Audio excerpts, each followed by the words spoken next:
Okay, lovely. Sounds like it's working. So what I would like to do today is just take you through an introduction to the theories of the family and also a little bit on functionalism, just to make sure that I can explain some stuff. Hope you don't find this too cringy.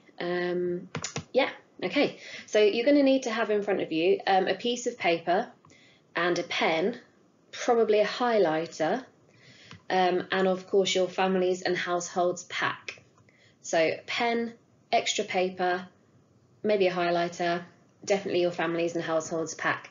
And if you can have anyone with you that you can discuss ideas with, then that's great. Maybe if you want to ring someone in the class or FaceTime or chat to your parents about it, because as you know, sociology is a lot about discussion of ideas and things. So if you can discuss certain points as we go through, then that's great. Okay, let's get started. So here we go, introduction to theories of the family. Now, the first thing I'd like you to do is to have a think about what you can remember. And I'm not going to be giving you the answers to this. So I want you to pause the video, give yourself perhaps 10 minutes to see what you can remember about each of these theories. So whether they are micro or macro, meaning whether they are large scale or whether they are small scale in their approach to understanding society. Are they structural or action theories? So do they believe that we are sort of shaped and controlled by society, the structural approach, or do they believe that we have choice and free will to make our own decisions? Do they take a consensus approach, believing that everything kind of works and is in harmony in society? Or are they a conflict perspective, pointing out problems and inequalities and that kind of thing? And finally, you obviously won't really know what their views on the family are. However, I would like you to try and have a think based on what you know about the theories. So you might want to start by thinking, are they positive or negative generally about things? Do they think that institutions in society benefit everyone or just benefit certain groups? Do they think that the family is controlled or that people have individual choice with regards to their family? Now, it doesn't matter if you don't get this exactly right, but I just want you to have a go at filling it in. Okay, so I'm going to pause, and I'd like you to pause for 10 minutes or so, draw out this table and fill it in from memory and your prior knowledge. Okay, enjoy. Okay, so you should have paused then and had a go at filling this in, and hopefully you didn't find it too tricky, but as I say, if there's anything you're not sure of, it will all become clear as we're going through the theories now.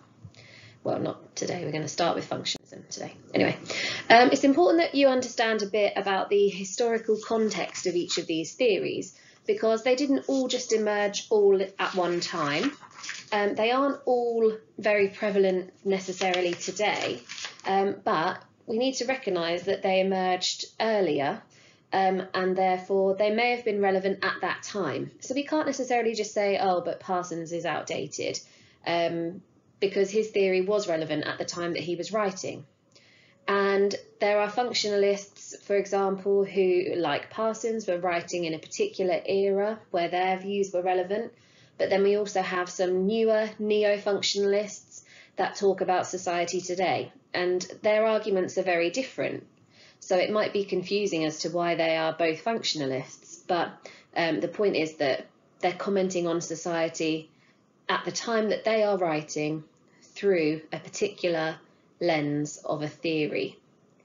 Also, feminists, early feminists, would have been thinking more and more about how women are confined in the housewife role, because that was the main issue just after industrialisation. But feminists in the more kind of later and postmodern era would be thinking more about things like the gender pay gap that are a problem for women today. And more they're focused on this idea of intersectional feminism, that not all women experience things in the same way. So if you could just make sure that on page 20 in your pack, you have filled in that table in the middle there. Pause if you need to, but the table in the middle there with the modern era, the late modern era, and postmodern with regards to the theories. And they're not like set in stone in these columns. They overlap quite considerably, but this is just sort of a rough idea of when they kind of emerged.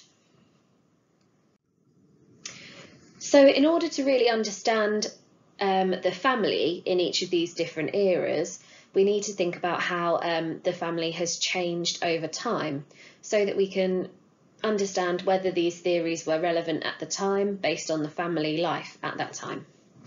So a few things here for you to consider. And I'd like you to write these down, please, on page 20 in your pack.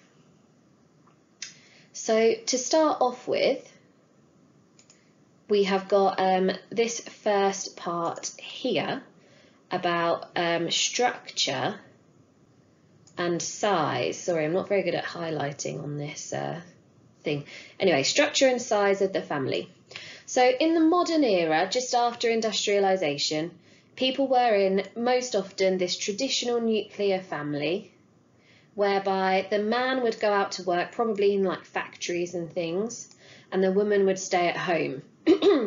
As we moved into later modern society, it became a bit more symmetrical, but oh goodness me, this highlighting is not very good. But generally speaking, it would still be a case of a man and a woman together rather than two women, or a woman on her own, or a man on their own, and so on. So generally speaking, you still have the nuclear family of mum, dad and children, but it might be a bit more symmetrical. The women were starting to go out to work too. However, in postmodern society, it's much more diverse, generally smaller, because people want less children so that they can have more time to focus on themselves, because of individualisation, that kind of thing. So things have changed again there. In terms of the role of women, as I said earlier, in the modern era, women would have been in the housewife role. I'm going to give up on this highlighting. Whereas in the late modern era, they would become more part of the workforce. And today, women can do whatever they want. It's much more diverse. Sometimes women will be in education for a long time, which again wouldn't have happened in modern or late modern eras, probably. Oh, that was a good bit. They could be working, they can be a housewife if they want to, they can live on their own, so much more diverse. Relationships between adults. In the modern era, these would have been traditional. So what I mean by that is heterosexual man and woman, probably married, and the relationship between them would be that the man would have more power.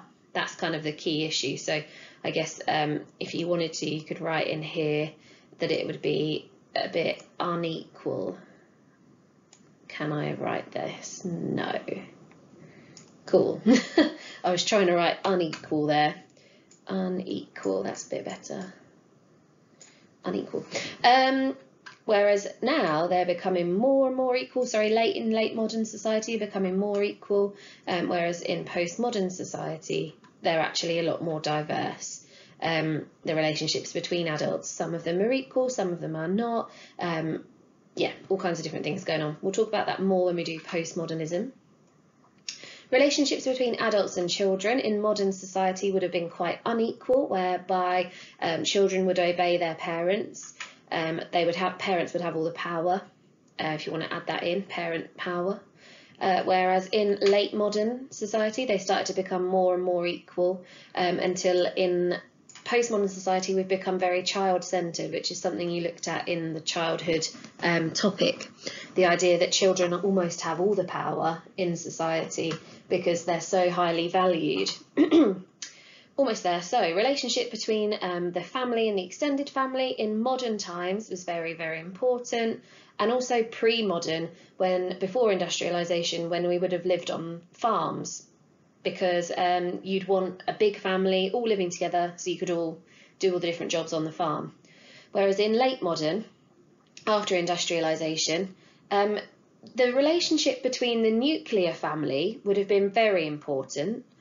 so it's worth writing that down. Whereas we kind of started to break away from our extended family as we didn't really need them so much. And in fact, having a smaller family was easier to provide for in industrial times.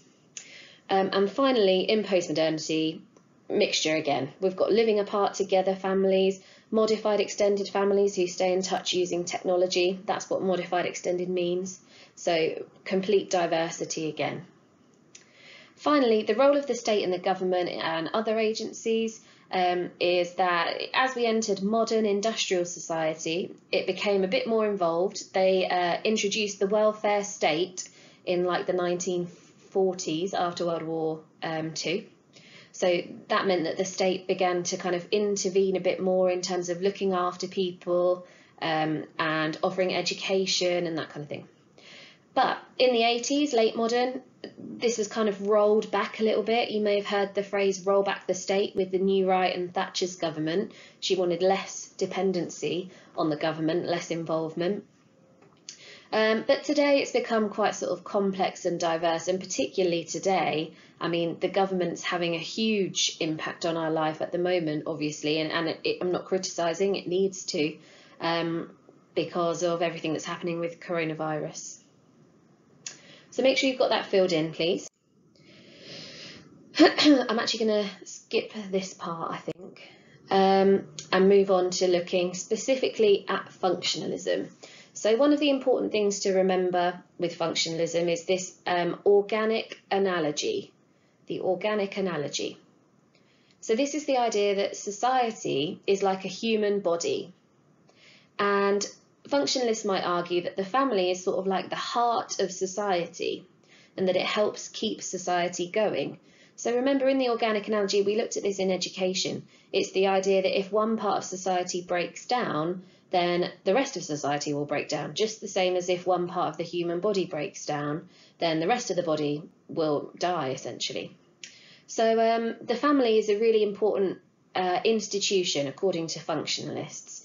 And if the family fails, then the rest of society wouldn't work. And that's because the family reproduces children. If we stopped doing that, the whole of society would collapse. We would have no people. It socialises them into the shared norms and values. And again, without that, society would be in chaos. We wouldn't have shared norms and values. And it links in with all the other areas as well. So because of the family structure that we have, with generally, most common would be 2 adults at home. That means that there is 1 adult to go to work and earn money, which then supports the economy. So it's all linked together in one way or another. So to briefly sum up the key thinkers we're going to be looking at, we're going to be looking at Murdock, first of all, who argues that the nuclear family is universal and that the nuclear family is the only suitable one because it's the only one that provides all the functions needed for society to work. So he's quite an old-fashioned key thinker, really, who only focuses on this nuclear family of a man and a woman. Parsons is quite similar because he also argues that the traditional nuclear family, with the man going out to work and the woman staying at home, is the best for society. And he also talks about how the society that we live in adapted to suit the needs, how the family adapted, it changed shape and size and structure to suit the needs of society after industrialisation. We'll talk more about that later. And finally, Wilmot and Young, we won't come to them today, but they are talking about how the family has adapted again and become more symmetrical. So starting off with Murdock, I couldn't get a picture of actual Murdock, but hopefully this image will stick in your mind because this is what he's talking about. The sort of families that you see on adverts and the perfect family of like man, a woman and 2 children. This is what Murdock was talking about when he was writing, as you can see in your pack, page 21, he was writing in 1949. And he argued 2 things. Firstly, that the nuclear family is universal, and secondly, that it performs 4 essential functions. So I'll come back to that universal point in a second. So these are Murdock's 4 functions of the family, And I'd like you to pause the video, take 5 minutes to read these 4 functions and copy them down into your pack if you can. However, you may want to do it on a separate piece of paper and staple it in because you haven't got a lot of space. But this is for that table underneath Murdock with the function and its purpose. So yeah, do the best you can. Okay, pause. Right, so Murdock is recognising then that we need some sexual regulation. He's sort of talking about the biological need for sexual activity, I guess. And he argues that the traditional nuclear family, where a man and woman are married, is the best way to regulate this, because otherwise everyone would have sex with everyone, is what he's suggesting. So sexual function, important. When you have sex, you reproduce and make babies. And obviously this is an important function because without the next generation being produced, there would be no society. When you reproduce children, it's important to socialise them into society's shared norms and values. So the purpose of that is that everyone behaves appropriately. And it doesn't say this on the PowerPoint, but add it in, that it creates value consensus. And finally, there's the economic function. So providing resources for the family, providing necessities such as food, clothing, warmth and shelter. So the family provides that for each other, make sure that everyone is surviving and has the resources they need to survive. So our second point about Murdock is that he thinks it's universal, this nuclear family structure. So this is his definition, and I'll read it out from your pack. It's a social group characterised by common residence, economic cooperation and reproduction. It includes adults of both sexes, at least 2 of whom maintain a socially approved sexual relationship. 1 or more children, which might be their own or adopted, of the sexually cohabiting adults. And as I said previously, he believes this is universal. He believed that this was found in every society globally. And he believed that this was the best fit, the best family for any society. What I would like you to think about is whether this actually applies today, and whether it really does apply everywhere. Is it truly universal? So pause, have a discussion, tell people around you what this definition is. Make sure you read it again and let it sink in, this idea that they live together, they cooperate economically, they reproduce, it's both sexes and they have children.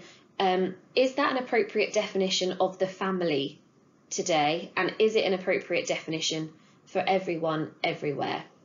Pause. Okay, and then you have got a couple of questions at the bottom of the page. First of all, it's asking you to rewrite what it means in your own words. So common residence means that they live together. Economic cooperation, what does that mean? Reproduction, what does that mean? And so on. So that's your first job. Pause the video if you need to. And secondly, you need to write down what he means about it being a universal institution, which means that it is found in every society, everywhere in the world, in some form. So Murdock believed in the 1940s that this family was found absolutely everywhere. Now, he's what we call an armchair sociologist. He didn't actually go out and visit every country in the world. He sat in his armchair and theorised that he thought this was happening. So obviously we can come up with some criticisms, but I do think that his argument about the 4 functions, those 4 functions are pretty necessary in order for society to survive. That's a fair argument. But to say that the nuclear family is the only one that can do it, that's where we might criticise him. So take a couple of minutes to write down your answers at the bottom there.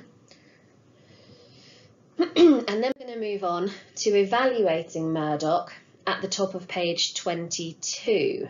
Now, the first point is about the nature. So again, you're probably going to need to pause this video and read the information here on the screen. I'm not going to read it out for you. I'm going to ask you to pause.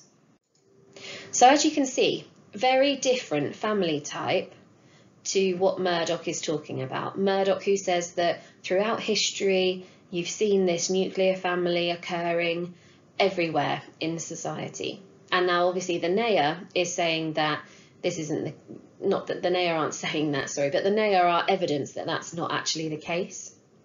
So I'll just put in this blue box at the bottom here. Make sure that you explain how and why this is a criticism of Murdock's argument. So I don't just want you to copy this out into your pack, okay? I want you to make sure you actually write down that the NEA is evidence against Murdock's argument because it shows that the nuclear family is not universal everywhere, and then explain a little bit about the family type. So pause again if you need to while you write down some notes. Second evaluation point, conflict and exploitation. Murdock argues that the nuclear family is functional for all members of society. Is this really true? Is what we're asking here. How might a feminist disagree with this? So think about, you've got this nuclear family with a man and a woman, probably married. And remember, he says it needs to be both sexes, so it is a man and a woman. What might a feminist argue is a problem with this family type? So I want you to try and write down your own ideas here. So think about issues such as inequality, violence, and those kinds of things, and write down some ideas. And secondly, Marxists would argue that it doesn't actually benefit everyone at all, and that it only benefits certain people in society. So think about who we're talking about here. Does the traditional nuclear family benefit everyone, or is it actually just a tool that only benefits the powerful? Think about the roles of the man and the woman and this economic function. Does it truly support the family, or does it actually just support capitalism? So these might be a bit tricky. If you find that you're really struggling, send me an email or ask on a group chat or anything like that. But send me an email if you're not sure, and I can try and explain it a bit more clearly. But I don't want this to just be me giving you all the answers. I want it to be like a normal lesson where you think about things for yourself. Okay, the final one is this, that it might be a bit outdated and irrelevant. So look back at your notes from earlier. Earlier on, I asked you to think about whether Murdock's definition of the family is relevant today, and also whether it's relevant around the world. So I'd like you to use those notes from earlier to answer this question. And ideally, pop in a bit of postmodernism as a bit more evidence and give some more detail. It's not just to write, it's not enough just to write the family is diverse today, therefore he's outdated. I want a bit more than that. Give me examples of different family types, different cultures and all that kind of stuff. Okay. So that's Murdock. I'm going to move on and just start looking with you at Parsons as well. So Parsons is our next key thinker, and he talks about functional fit. So this is the ways that society adapts to fit in with the needs of society as it kind of changes. And I think probably that's the only one we'll look at today, because I'm conscious that I don't want to overdo it, because it's meant to be an hour and 15 lesson. And I'm getting you to pause and write things down and all that kind of stuff. So anyway. First thing to take note of is this, that Parsons does agree with Murdock that the nuclear family is the most common and that it can fulfil important functions in society. So we've got Murdock in 1949 and Parsons in 1955. So they're writing at a really similar time where the nuclear family would have really been like the only option. And you've got to kind of understand that they lived in a society where being like a single parent or a same-sex couple, that would have been so uncommon and in fact illegal that it wouldn't even kind of enter their mind to consider that those family types could perform the functions, if that makes sense. So that's a really important thing in terms of like the context of when these people are writing. So first of all, he agrees with him in that sense, but he argues that it hasn't always been that way. Parsons argues that we haven't always been in the nuclear family, and actually the nuclear family just developed to fit the needs of society during industrialisation. And that's what we're going to talk about today with the functional fit theory. This is known as functional fit theory. So, can you grab your piece of paper and first of all just pause, and I'd like you to copy down this whole slide, please. Copy down everything on this slide, because it is quite important to make the links between Parsons and Murdock, and to think about how they're similar and how they're different. And then I'm also going to get you to draw some bits out with regards to this functional fit theory in a moment too. So yeah, make sure you've got a nice blank page for Parsons. Parsons is talking about how much society changed during the process of industrialisation. I really like to use these images because I think they really show how society changed fairly quickly in the course of like 100 or so years, which I know might seem like a long time, but industrialisation, once it started, it did happen very quickly across the country.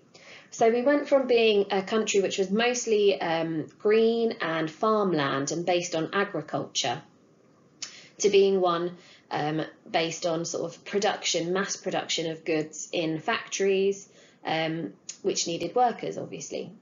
So the needs of society changed, and we're going to talk about how now. So the family needed to adapt to meet the needs of industrial society. It needed to become two types of mobile. It needed to become geographically mobile so that people could move, so that they could move house towards where work was given, where opportunities for work were given and where workers were needed. And it also needed to be a bit more socially mobile, meaning that it needed to be smaller so that there were less people to provide for in the family, so that they could maintain some sort of like standard of living because of all the changes that I'm going to talk to you about in just a minute. But take a minute to write this down as well, please. And also, if you could write down that geographical mobility is about being able to physically move for work, and social mobility is about having a smaller family that's easier to provide for economically. And then I'd like you to draw this out, and don't write down the things in the blue boxes just yet. It may be worth just watching this and then going back and copying it down after, so you know exactly what's kind of needed. So before the 1700s, before industrialisation happened, we've got that lovely greenery because we were an economy based on farming. Much of our production was farm-based. And that meant that the family at this time was a unit of production, by which I mean that it produced its own clothes and its own food, and it didn't really buy things in from outside sources. It produced all of its own stuff. So you could write down a bit more about that if you want to on your own notes. Unit of production is the idea that the family created all of its own things. So at that time, the family needed to be extended. We needed to have lots and lots of people, cousins, aunts, uncles, brothers, sisters, grandparents, all living together on the farm, so that there was enough people to do all of this producing of stuff. Someone to milk the cow, someone to make the cheese, someone to make the clothes, someone to educate the children on how to work on the farm. You see where I'm going? So at this time, your status would have been ascribed. You would have been born into your family, and it wasn't all just farming. People would have been perhaps like blacksmiths making stuff out of metal and that kind of thing. But whatever family you were born into, you'd probably go into that family business, and therefore you'd stay in the same sort of position in the social hierarchy. So your status would be ascribed. And the functions of the family at this time were that they would take care of like the healthcare, of the family, the elderly and the sick and the children, and they'd also educate the children. But industrialisation happened, huge adaptations happened in society. So we had this huge change whereby society was no longer based on like farming and stuff, and instead it was based on mass production. And there was also this process of structural differentiation, which I'll talk about in just a second, because it mainly links in to these functions. Come back to that in a sec. So we're now in this economy based on mass production. So the family, instead of producing all of its own stuff, milking the cows, buying the cheese, making the clothes, milking the cows, making the cheese, making the clothes, it's become instead a unit of consumption. We're consumers, we're like customers, that's a word for customers. We buy things. Instead of producing them, we buy them. We buy our milk, we buy our cheese, and we buy our clothes.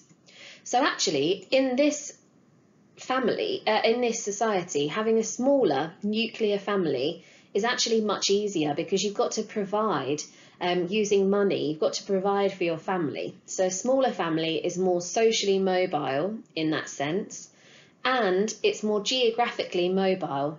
So they can gather up their family of 4 and move easily to the cities where there's more work and where workers are needed.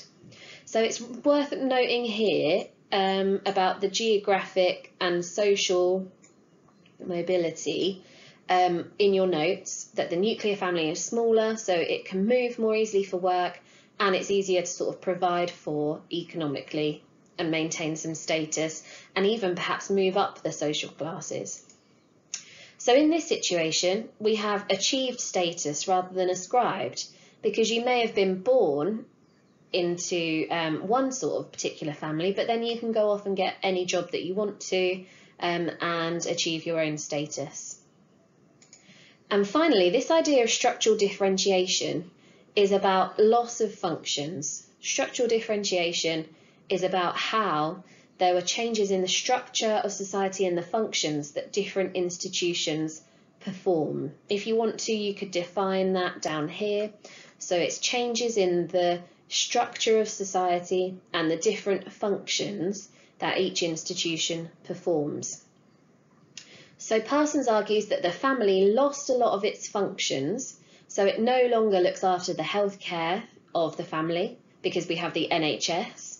It no longer educates the children because we have an education system, and instead it does still keep these 2 essential functions of primary socialisation of children and the stabilisation of adult personalities.